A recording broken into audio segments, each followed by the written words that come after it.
বন্ধুরা, ভূমধ্যসাগরে উত্তাল ঢেউয়ে আজ ভারতের পতাকার গর্জন জোরে জোরে শোনা যাচ্ছে। তুরস্ক এবং ন্যাটো যৌথভাবে ভারতের নৌসেনার বিরুদ্ধে যে ষড়যন্ত্র করেছিল, আজ তা তাদেরই গলার ফাঁস হয়ে উঠেছে। তারা ভেবেছিল ভারতকে সমুদ্রে ঘিরে ধরবে, কিন্তু তারা ভুলে গিয়েছিল এই ভারত আর আগের ভারত নেই। এই ভারত কখনো মাথা নত করে না। শত্রুকে উচিত শিক্ষা না দিয়ে তাকে না হারানো পর্যন্ত কখনো থামে না। ভূমধ্যসাগরে এই মুহূর্তে যা চলছে তা কোনো একটি দেশের জয় নয়, এটি হলো এক নতুন যুগের শুরু। এমন একটি যুগ যেখানে ভারতীয় নৌসেনা গোটা বিশ্বকে তাদের আসল শক্তি দেখাচ্ছে।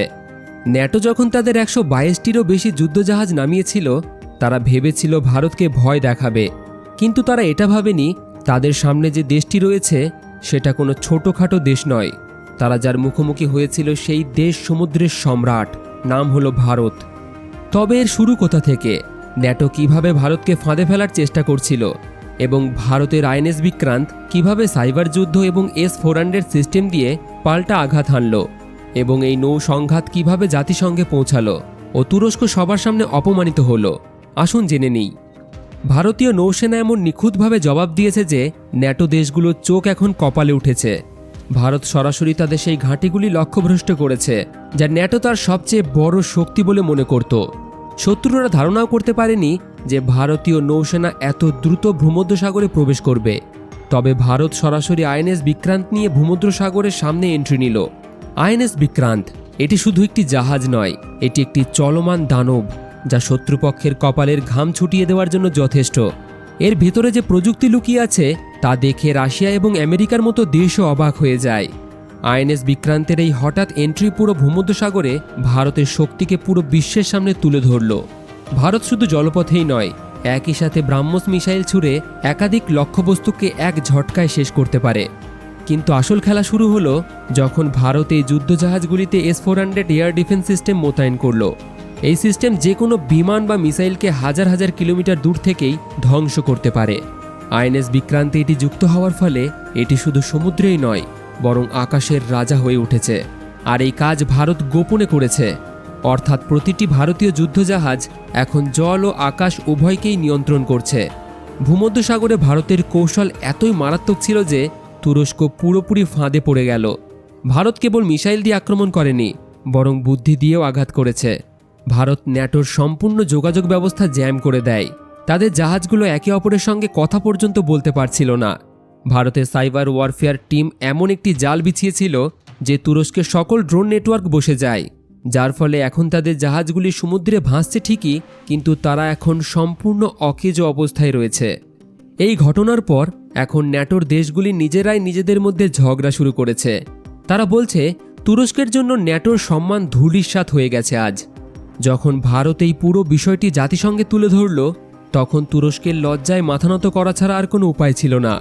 জাতিসংঘে ভারতের বিদেশমন্ত্রী S জয়শঙ্কর যখন ন্যাটোর ষড়যন্ত্র যখন সকলের সামনে তুলে ধরল, তখন তুরস্কের প্রতিনিধিরা সভা ছেড়ে বেরিয়ে যেতে বাধ্য হলেন। ভারত এখানে স্পষ্ট করে দিয়েছে, আমরা শান্তি চাই, কিন্তু কেউ যেন আমাদের দুর্বল ভাবার ভুল না করে, তাহলে তারা উচিত শিক্ষা পাবে। এই ঘটনার পর 18টিরও বেশি ন্যাটোর সদস্য দেশ এই সামরিক অপারেশন থেকে নিজেদের দূরে সরিয়ে নিয়েছে, যার ফলে তুরস্ক এখন একা হয়ে পড়েছে।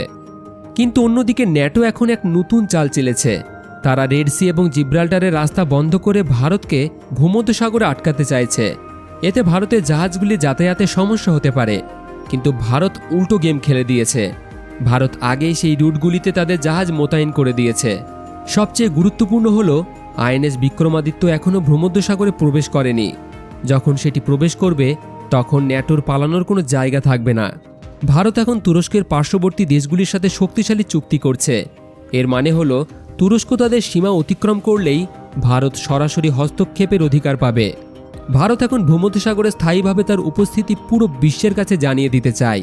ভারতের নৌসেনা এখন বিশ্বের মধ্যে 7ম নম্বরে পজিশনে রয়েছে। তাই ভারতকে দুর্বল ভাবলে চলবে না। ভারত আর শুধু এশিয়ার শক্তি নয়, এটি আজ বিশ্বের নতুন সমুদ্র শক্তির কেন্দ্রে পরিণত হয়েছে। এই নতুন ভারত কথার দ্বারা নয়, বরং কাজের দ্বারা জবাব দেবে। ভারত এখন শত্রুকে শুধু সতর্ক করে না, সরাসরি ভারত এখন উচিত শিক্ষার জবাব দেয়। আজ যা ভূমধ্যসাগরে ঘটল তা শুধু একটি ঘটনা নয়, এটি ইতিহাসের সেই অধ্যায় যা আগামী প্রজন্ম গর্বের সাথে জানবে। তুরস্ক ও ন্যাটো ভারতের শক্তিকে পরীক্ষা করার ভুল করেছিল, আর সেই ভুল আজ তাদের অস্তিত্বের জন্য হুমকি হয়ে দাঁড়িয়েছে। আজ আইএনএস বিক্রান্ত এবং বিক্রমাদিত্য যখন ভূমধ্যসাগরের ঢেউয়ে গর্জন করছে, তখন পুরো বিশ্ব বুঝতে পারছে ভারত আর শুধু হিন্দ মহাসাগরেই নয়, প্রতিটি মহাসাগরের সম্রাট হতে চলেছে। ভারতের এই অটুট ইচ্ছাশক্তির প্রতীক প্রতিটি ভারতীয়ের জন্য গর্বের কারণ। ভারতকে চ্যালেঞ্জ জানানোর আগে এখন শত্রুকে 100 বার ভাবতে হবে। তো বন্ধুরা, আপনাদের কি মতামত কমেন্টে অবশ্যই জানাবেন। ভিডিও ভালো লাগলে ভিডিওটিকে লাইক করে শেয়ার করে দিন এবং আমাদের পাশে থাকার জন্য চ্যানেলটিকে সাবস্ক্রাইব করে রাখতে পারেন।